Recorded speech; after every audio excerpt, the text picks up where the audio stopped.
আপনি যখন বিয়ে করবেন বললাম তো মেয়ের জাস্ট দিনদারিতা দেখবেন।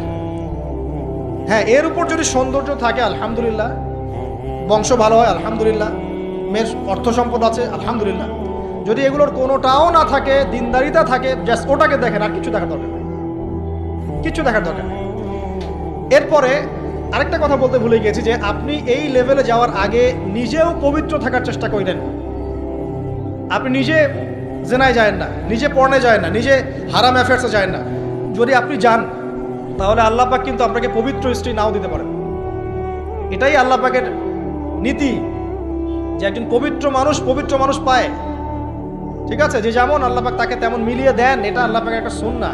এর ব্যতিক্রম হতে পারে, কিন্তু আপনি যদি পবিত্র না থাকেন আপনি পবিত্র স্ত্রী নাও পেতে পারেন। তা আপনি আগে নিজে পবিত্র থাকেন, তারপরে আপনি এখন মেয়ে দেখেন। আলহামদুলিল্লাহ বললাম দিনদারিতা প্রাধান্য দেন। এখানে হাত